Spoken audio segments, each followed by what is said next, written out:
I'm going to show you how to do a gram stain. I have got an agar plate here, and I'm going to stain up the two main kinds of bacteria. So I'm going to use two different slides, one for each kind of bacteria so I don't get mixed up. On the frosted end of my slide, this little bit, I'm going to write a sort of description of the colony. So I'm going to say large wet on that one, and on the other one I'm going to put small white.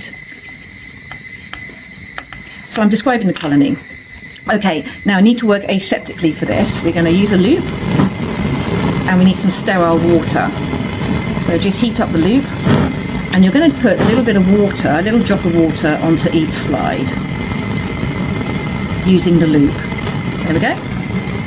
We're using sterile water, not tap water. We know bacteria are in tap water, so we don't want to get them mixed up with our samples.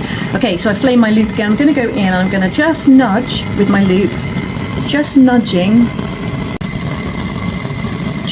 the colony. So that's my large wet one. I'm going to smear that into the water that's on the slide.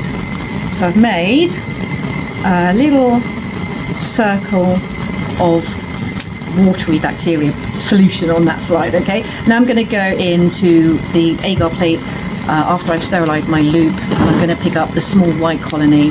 Now I'm going to pick up a whole colony here because they're quite small. So I'm just trying to find one that isn't near any other colony so that I'm not going to accidentally pick up another colony. Okay, and then we'll smear it into the water. Going round and round, just making a little smear. Can you see that there? Yeah, you can see that a bit better there. Okay, now I'm going to let these smears air dry. To do the gram stain, you're going to need the 4 different chemicals. We've got crystal violet, grams iodine, alcohol, and safranin. My slides are dry now, but it's very difficult to see the bacterial smear. So what you do first is you add the crystal violet onto the smear, and you're going to leave that on there for about a minute. Okay, so I haven't covered the whole slide, I've just covered the smear. So that stays on for 1 minute. You rinse it off. I'm just going to use tap water here, that's fine. Crystal violet makes a right old mess everywhere, as you can see, so you might want to wear gloves and a lab coat for this. I then flick the water off, and then you're going to add the grams iodine. So squirt that on. What you might see is the purple crystal violet going a black colour, and that's a colour change that you want to see. So that stays on there for a minute as well. Then you rinse the iodine off with the water. I'm going to flick some of the water off, like so. Now the next stage is a differentiation step, and this one's a bit tricky. So we're using alcohol here, and it's a little bit slower than acetone. You can use acetone. What the differentiation stage does, it removes the crystal violet and iodine complex from the gram-negative cells. So only the gram-positive cells will remain stained. However, this is a tricky step. Some recipes say to leave it on for 30 seconds, but I personally eyeball it. So what you do is you squirt the alcohol on, and as you can see, some of the colour is starting to come out. Can you see that? So I eyeball it. What I mean by that is I just give it a little wiggle, and I just work out by looking at it when it's stopped coming out of the cells.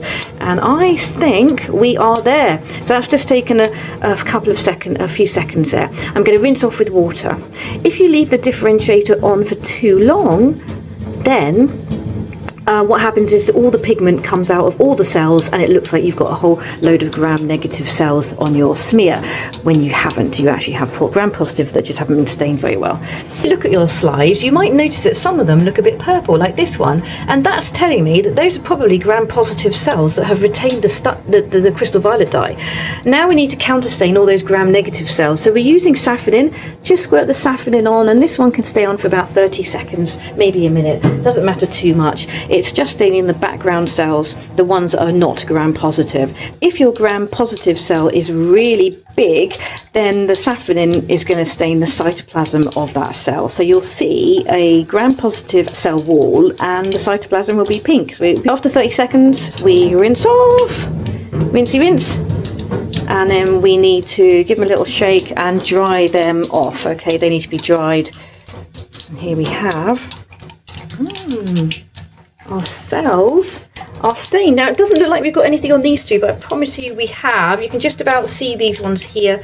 These ones, they are definitely here. We'll see them under the microscope. Top tip, as you can see, I put the smear in the middle of the slide. That means when I come to look at it under the microscope, especially these ones where you can't actually see the cells, I know that my smear is going to be in the middle there. So when I put that under the microscope, I will be positioning it in the correct place and we will be able to see the cells. Under the microscope, these are going to look brilliant, and we will be one step towards identifying the bacteria. And here is the large wet colony. It's a gram-negative small bacillus. And here is the small white colony, a gram-positive coccus.